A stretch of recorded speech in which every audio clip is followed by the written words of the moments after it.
Pax Vobis, salam damai dan sejahtera bagi kita semua. Kurang lebih seminggu yang lalu beredar sebuah video tentang Keuskupan Agung Jakarta yang membolehkan penerimaan komuni bagi mereka yang tidak bisa menerima komuni secara langsung. Sekarang sakramen Maha Kudus sudah bisa dibawa pulang oleh umat dan diberikan kepada saudara atau kerabat di rumah yang tidak bisa ikut misa. Dengan kata lain, sekarang Keuskupan Agung Jakarta sudah menyediakan komuni secara take away. Mungkin sebentar lagi umat juga akan bisa memesan sakramen Maha Kudus secara online via aplikasi Gojek, Grab, atau yang sejenisnya. Berikut adalah video dari Keuskupan Agung Jakarta tentang tata cara penerimaan komuni take away.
Dapat kita lihat dari video tersebut, pembawa sakramen bisa siapa saja yang sudah menerima komuni dan jumlah hosti yang dibawa pun boleh berapa saja.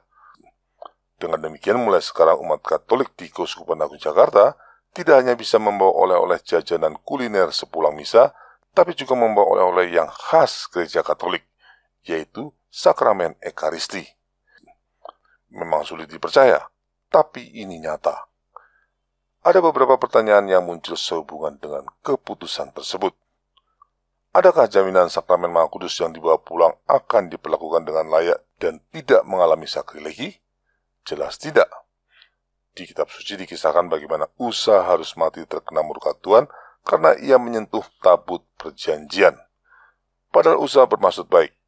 Ia berusaha mencegah tabut perjanjian itu terjatuh karena kereta yang membawanya oleng. Tapi di mata Tuhan itu bukan alasan yang dapat dibenarkan bagi orang seperti Usa untuk menyentuh tabut perjanjian. Kisah ini dapat dibaca di kitab Samuel yang kedua bab 6 ayat 3-7 atau kitab Tawarikh yang pertama bab 13 ayat 9-10. Hosti yang sudah dikonsekrasi adalah tubuh Kristus yang sesungguhnya, dan itu jauh lebih kudus daripada tabut perjanjian. Maka hanya tangan-tangan yang tertahbis saja yang boleh menyentuhnya. Dengan membiarkan hosti dibawa pulang oleh umat lalu dibagikan, sama saja dengan Keuskupan Agung Jakarta telah membiarkan umat melakukan dosa sakrilegi yang jauh lebih berat dari apa yang dilakukan oleh Uza. Hukuman Tuhan pasti akan jatuh kepada mereka, sama seperti Tuhan telah menghukum Uza yang sebenarnya bermaksud baik. Bagi umat awam seperti saya, menyentuh sakramen Maha Kudus adalah perbuatan sakrilegi, yaitu dosa terhadap kekudusan Tuhan. Niat baik untuk menolong orang lain yang tidak bisa ikut misa bukan alasan untuk membatalkan dosa sakrilegi tersebut di mata Tuhan. Ingatlah apa yang terjadi pada Uza. Kita juga tidak pernah tahu dalam kondisi seperti apa hosti yang dibawa pulang tersebut akan diterimakan. Bisa saja hosti tersebut diterima seperti layaknya orang meminum obat sehabis makan, atau diterima dengan pakaian dan sikap seadanya, dan sebagainya. Belum lagi kemungkinan partikel hosti yang tercecer dan pasti menambah dosa sakrilegi bagi mereka yang terlibat. Pertanyaan lainnya, adakah jaminan sakramen Maha Kudus yang sudah dibawa pulang oleh umat akan diterimakan langsung pada hari itu juga? Sama sekali tidak. Sakramen Maha Kudus tersebut pada praktiknya bisa diterimakan kapan saja. Bisa besok, bisa seminggu kemudian, atau bisa juga disimpan seterusnya sebagai jimat. Tidak ada orang yang bisa mencegahnya. Ini sangat mengerikan. Di Amerika atau di Eropa bukan hal yang aneh kalau ada penganut satanisme berpura-pura menjadi umat dan menerima komuni di tangan lalu tidak memakannya tapi membawa pulang hosti yang sudah dikonsekrasi. Selanjutnya, hosti tersebut digunakan dalam ritual penghujatan terhadap Tuhan kita pada upacara-upacara pemujaan setan. Di Indonesia boleh jadi hosti tidak digunakan dalam ritual-ritual pemujaan setan semacam itu, tapi sangat mungkin oleh sebagian umat yang tidak bertanggung jawab, hosti yang sudah dikonsekrasi tersebut disimpan sebagai jimat, atau setidaknya diletakkan dan ditahtakan bagaikan monstrans di altar pribadi. Jika hal semacam ini terjadi, maka itu adalah penghujatan yang sangat luar biasa terhadap sakramen Maha Kudus. Seluruh hierarki di Keuskupan Agung Jakarta termasuk pimpinannya harus bertanggung jawab pada Tuhan atas penghujatan tersebut karena keputusan mereka lah yang memungkinkannya.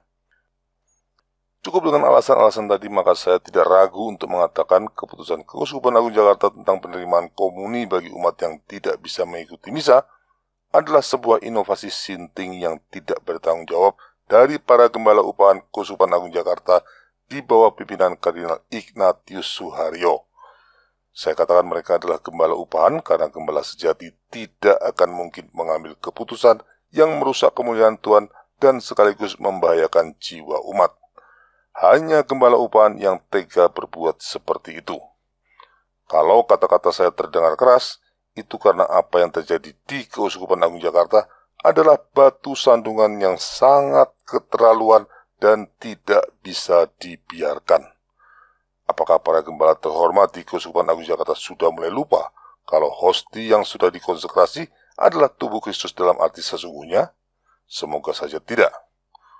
Tubuh Kristus seharusnya diperlakukan dengan rasa hormat tertinggi yang mampu kita berikan. Tapi dengan membiarkan umat membawa pulang hosti dan membagikannya kepada orang lain, jelas sakramen Maha Kudus telah diperlakukan tanpa rasa hormat yang semestinya.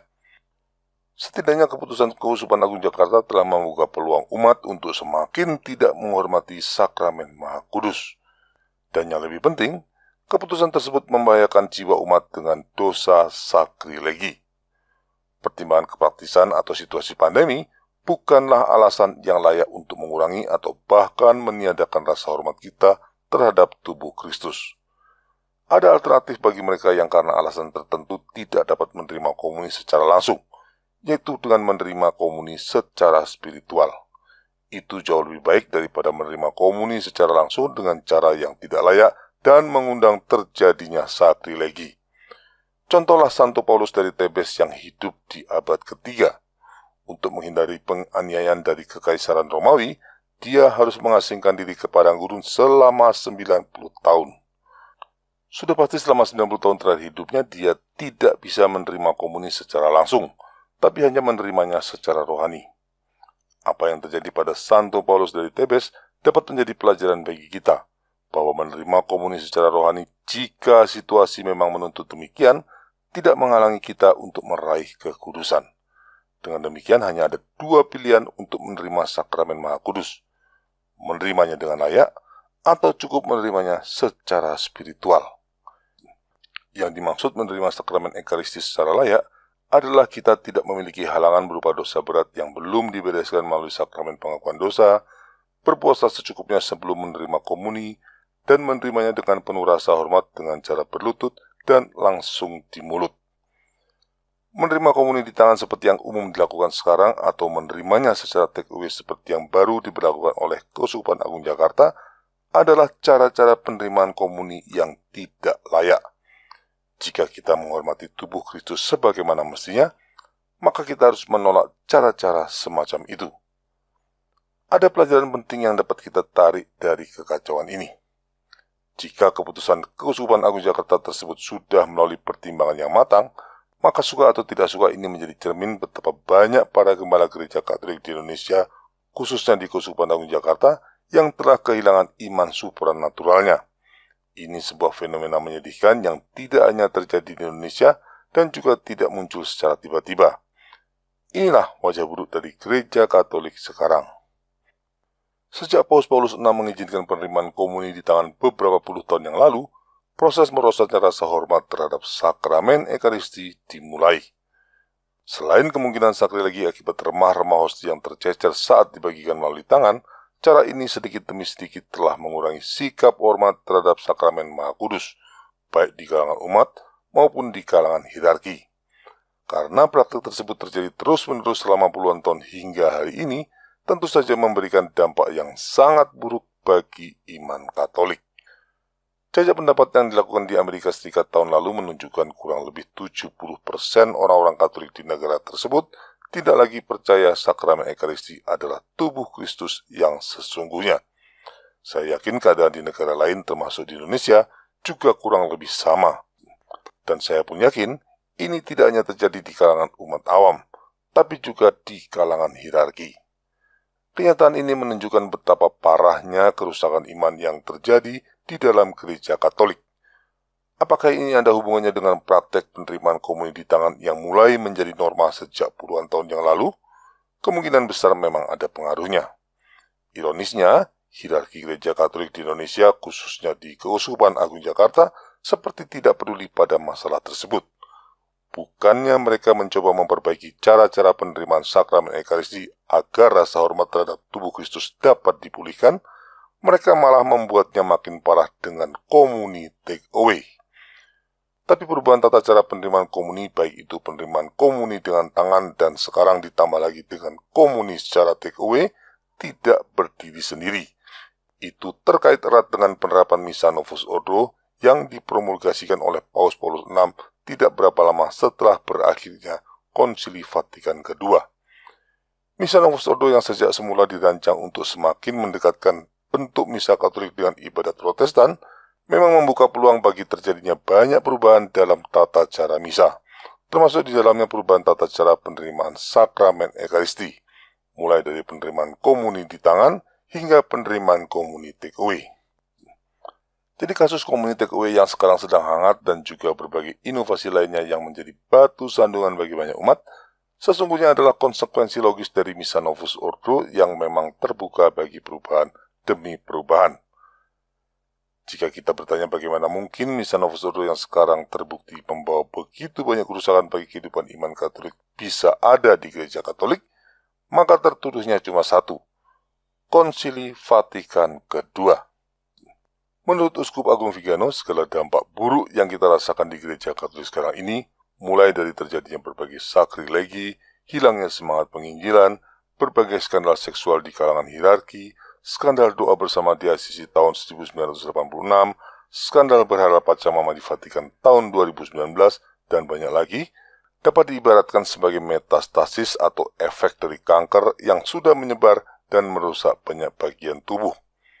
Upaya menyembuhkan metastasis yang terjadi memang baik, tapi itu akan sia-sia dan akan selalu muncul metastasis-metastasis lainnya kalau kanker yang menjadi sumber utama dari metastasis tersebut tidak diangkat dan dibuang. Dan menurut Uskup Agung Vigano, kanker yang menjadi awal dari segala kerusakan atau metastasis di dalam gereja Katolik tidak lain dan tidak bukan adalah Konsili Vatikan II. Itulah yang harus dicabut dan diabaikan agar keadaan gereja Katolik dapat kembali dipulihkan. Bagi mereka yang sungguh-sungguh mencintai gereja Katolik, memprotes atau menyatakan tidak setuju akibat keputusan Keuskupan Agung Jakarta soal komuni take away memang perlu dilakukan. Tapi kita juga harus sadar bahwa itu hanyalah buah-buah buruk dari kanker yang sesungguhnya, yaitu Konsili Vatikan II. Oleh karenanya kita pun perlu mengambil sikap tegas untuk menolak Konsili Vatikan II dan segala perubahan yang diakibatkannya. Dan bersamaan dengan itu, kita berusaha untuk kembali setia pada ajaran gereja Katolik tradisional sebelum Konsili Vatikan II. Ingat, dokumen-dokumen Konsili Vatikan II hanyalah dokumen pastoral yang tidak bersifat infalibel dan tidak bersifat mengikat. Dengan demikian, tidak ada halangan apapun jika kita menyatakan tidak setuju dan menolak Konsili Vatikan II. Terima kasih atas perhatian Anda. Viva Christo Rey.